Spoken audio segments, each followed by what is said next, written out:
পশ্চিমবাংলার শৈল শহর the queen of hills Darjeeling চিরকালই দেশি বিদেশি পর্যটকদের আকর্ষিত করেছে। আর সেই জন্যই আমরা যখনই নর্থ বেঙ্গল ভিজিট করতে যাই, এক কি দুদিনের জন্য চান্স পেলেই কিন্তু দার্জিলিংটা ভিজিট করা যায়। ঠিক সেভাবেই আমরা শিটংয়ে 2 নাইট এবং তাকদায় 1 নাইট কাটিয়ে আলটিমেটলি চলে গেলাম দার্জিলিংয়ে 2 দিন কাটাতে। দার্জিলিংয়ে সব রকম বাজেটেরই অ্যাকোমোডেশন, খাওয়া দাওয়া ইজিলি অ্যাভেলেবল। সো আমাদের এই 2 নাইট 3 ডেজের দার্জিলিং প্ল্যানে আমরা কোথায় থাকলাম, কোথায় কোথায় খাওয়া দাওয়া করলাম, আর কি কি সাইট সিন আপনারা দেখতে পারেন এই 2 নাইট 3 ডেজের দার্জিলিং প্ল্যানে, সেই নিয়ে থাকলো আজকের ব্লগ। আর সবসময় যেটি বলে থাকি, ব্লগটা ভালো লাগলে লাইক, শেয়ার এবং কমেন্ট করতে ভুলবেন না, এবং সেই সঙ্গে চ্যানেলটিও সাবস্ক্রাইব করবেন।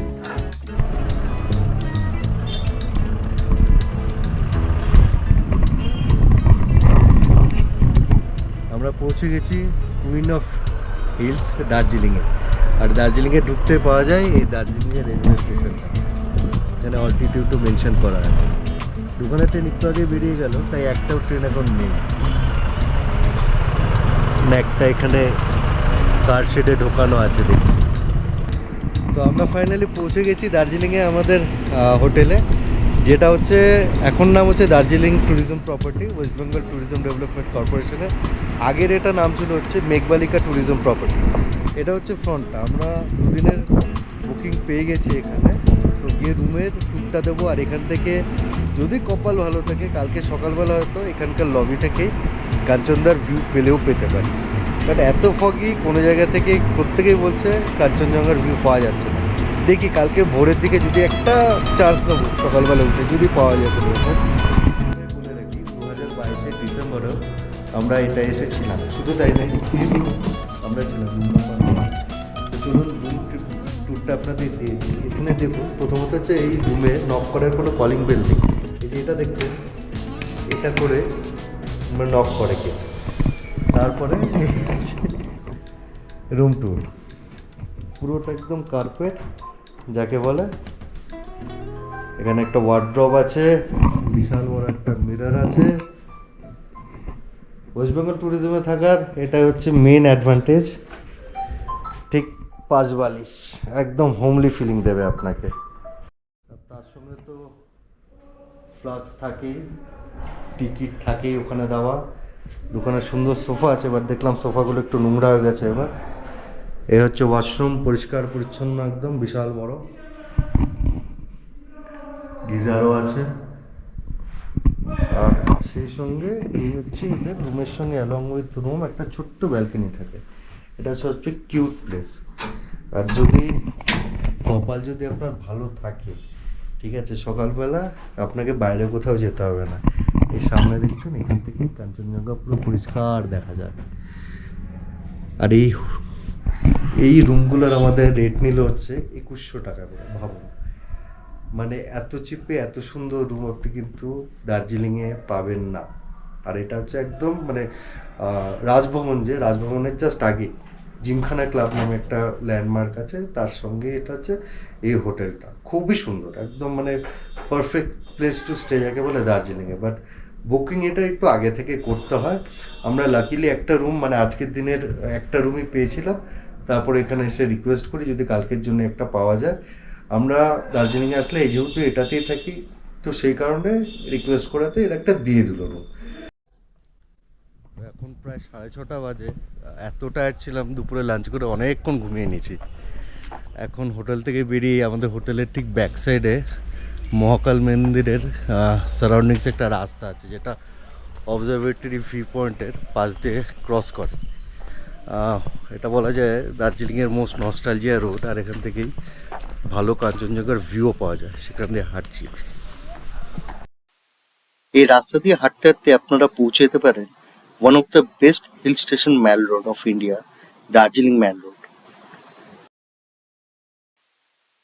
আর তারপর ম্যাল রোডে পৌঁছে দেখলাম সে পুরনো দৃশ্য। দার্জিলিং এখন সিজন অফ সিজন বলে কিছু নেই, দার্জিলিং ম্যাল সবসময় জমজমাট। এখন ম্যাল রোডে কিছুক্ষণ ঘোরাঘুরি করে কিছু সেলফি তুলে পৌঁছে গেলাম ডিনার কমপ্লিট করতে গ্লেনারিসে। গ্লেনারিসে আমি যতবারই যাই ডিনারটাই প্রেফার করি, কারণ এদের এখানে ইভিনিংয়ে লাইভ মিউজিক হয়। আরও সবাইকে একটা সাজেশন দেবো, আপনারা যখনই গ্লেনারিসে যাচ্ছেন এদের চাইনিজ কি ইন্ডিয়ান ফুডটাই কিন্তু প্রেফার করবেন। এদের কন্টিনেন্টাল ব্রেকফাস্ট ভালো, কিন্তু মেন কোর্স কিন্তু অতটা ভালো না। গুড মর্নিং ফ্রেন্ডস, আজকে 3rd মে, আমাদের ট্রিপের লাস্ট দিন। আজকে লাস্ট দিন হচ্ছে দার্জিলিংয়ে আমরা থাকবো, কিছু সাইট সিন করবো, কিছু শপিং করবো, করে বেরিয়ে যাবো। এখন ঘড়িতে প্রায় 11টা বাজে। উঠেছি অনেক সকালেই, বাট খুব একটা নড়াচড়া করার ইচ্ছা ছিল না বাইরে কোথাও যাওয়া। কারণ দার্জিলিংয়ে এসেছি আমরা, শুধু দার্জিলিং নেই, পুরো ট্রিপটাই আমরা এসেছিলাম একটু রিল্যাক্স করার জন্য। কাজের খুবই চাপ ছিল বেশ কয়েক মাস ধরে, একটু রিল্যাক্স করতেই আসলাম এখানে। আর দার্জিলিংয়ে আসলেই আমরা বরাবরই এই WBTDCL-এর ওয়েস্ট বেঙ্গল ট্যুরিজম প্রপার্টিতেই থাকি। এবার ওয়েদার খুবই খারাপ, সেই কারণে কাঞ্চনজঙ্ঘার ভিউ পাওয়া গেল না। আদারওয়াইজ এই হোটেলে এইখান থেকে পুরোপুরি কাঞ্চনজঙ্ঘার ভিউ পাওয়া যায়। 2022-এর ডিসেম্বরে এসেছিলাম আমরা এখানে, তখনও পুরো একদম ডেইলি আমরা এখান থেকে ভিউ পেতাম কাঞ্চনজঙ্ঘা। তো আজকের দিন স্টার্ট করবো হচ্ছে মহাকাল মন্দির দিয়ে। মহাকাল মন্দির আমাদের এখান থেকে, এই হোটেলটা থেকে 2 মিনিটের, এখান থেকে একটু শর্টকাট রাস্তাও আছে। আর অবজারভেটরি ভিউ পয়েন্ট যেটাকে বলা হয় সেটা হচ্ছে এইখানে, মানে দার্জিলিংয়ের অবজারভেটরি ভিউ পয়েন্টের থেকেও আপসাইডে, মানে আরও ওপরে এই হোটেলটা অবস্থিত। তো সেখানে এখান থেকে কাঞ্চনজঙ্ঘার যদি ভিউ পাওয়া যায়, অনেক বেটার পাওয়া যায় এখান থেকে। তো চলুন দেখতে থাকুন আজকে কী করি। দার্জিলিংয়ের ব্লগ তো অনেক দেখেছেন আপনারা, নতুন কিছু দেখানোর নেই। তবুও চেষ্টা করব, একটা জায়গা শুনলাম যেটা একটু অফবিট টাইপের, যদি কোনো গাড়ি নিয়ে যেতে পারি সেখানে তাহলে নিশ্চয়ই দেখাবো। আর সেই সঙ্গে কোথায় লাঞ্চ করলাম, লাঞ্চের একটা হিডেন জেম খুঁজে পেয়েছি নতুন, গিয়ে সেখানকার খাওয়ার দাওয়ার কীরকম তার রিভিউ নিশ্চয়ই দেবো আপনাদেরকে। Thank you.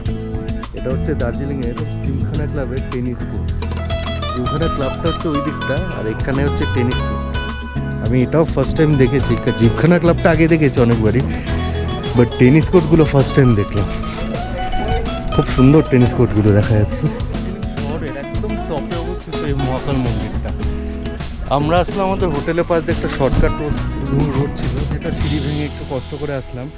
তাছাড়াও মহাকাল মন্দিরের মার্কেট যেটা আছে সেখান দিয়ে একটা রাস্তা আছে, ওই রাস্তাটা একদম ইন্ডিয়ার মেরে পাশ দিয়ে ওঠে সেই রাস্তাটা। আমরা এখনও অর্ধেক পথে উঠেছি, পুরো পথ এখনও ওঠা হয়নি।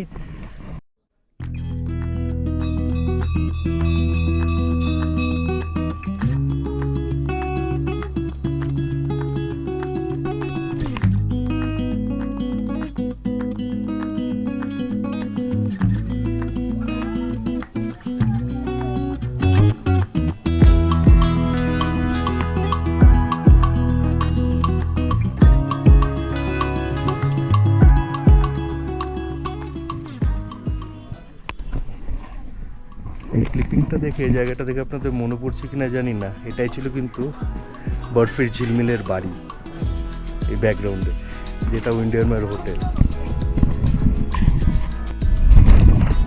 একটা গাড়ি নিয়ে নিলাম, দার্জিলিংয়ের কিছু সাইট সিন করবো এখন। লাস্ট 4-5 বছরে আমরা প্রায় 3বার দার্জিলিং এসেছি, বাট কোনোবারই সাইট সিন করা হয়নি। তো প্ল্যান ছিল প্রথমে দার্জিলিংয়ের যে ট্রেনের যে জয় রাইডটা সেটা করবো, বাট আনফর্চুনেটলি টিকিট পেলাম না। তো পুজোও বললো চল, কোনোদিন সাইট সিন করা হয়নি, তো সাইট সিনটাই করি চল। তো আজকে আমাদের সাইট সিনের ফার্স্ট স্টপ হচ্ছে দার্জিলিংয়ের রামকৃষ্ণ মিশন। আর সিস্টার নিবেদিতাও নাকি এখানেই দেহত্যাগ করেছিলেন, সেই কারণে এই জায়গাটা আরও নাকি ফেমাস। এই যে দেখুন, গাড়ি ঢোকে না এই গেটের পরে, জায়গাটা বেশ একটু উঁচু টাইপের আছে। তো বয়স্ক কেউ যদি আসে, একটুখানি কষ্ট করে ওপরে উঠতে হবে। এখানে লেখা আছে 1911 13 অক্টোবরে সিস্টার নিবেদিতা এখানে প্রাণত্যাগ করেছিলেন। সেই বাড়িটার নাম হচ্ছে রয় ভিলা।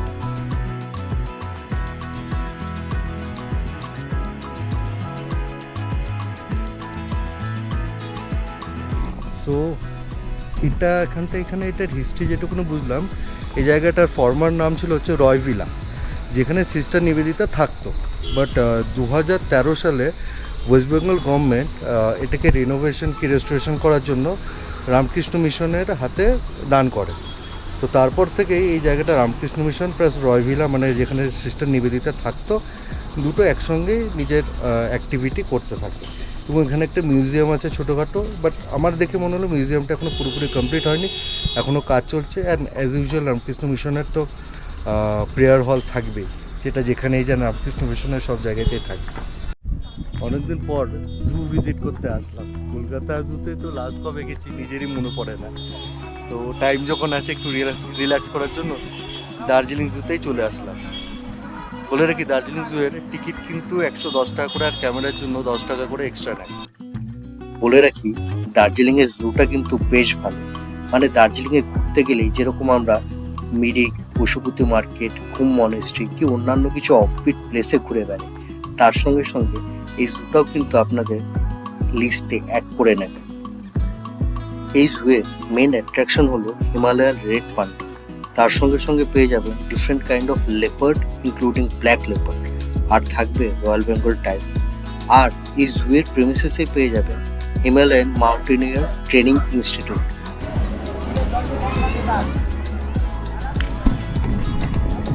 আমরা এখন দার্জিলিংয়ে সাইট সিন করে ম্যাল রোডে আবার চলে এলো, এখন লাঞ্চ করতে যাব।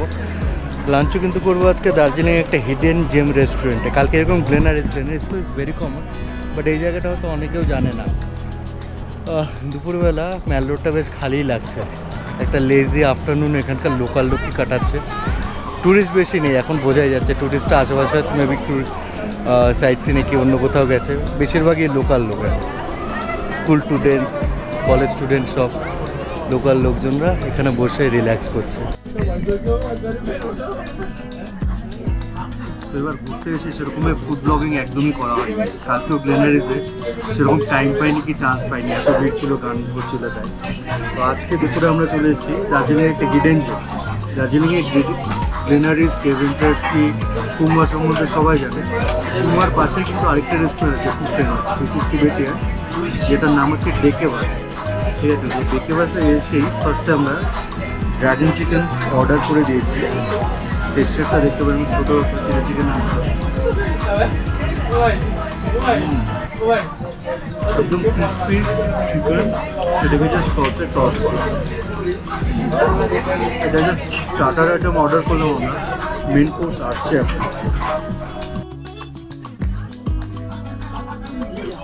তো নেক্সট চলে এসছে আমাদের মেন কোর্স, যেটা হচ্ছে এগ ফ্রাইড রাইস, আর সেখানে হচ্ছে sweet and sour chicken. Taste করি, করে দেখি কীরকম। ফার্স্ট আইটেমটা তো খুবই ভালো ছিল।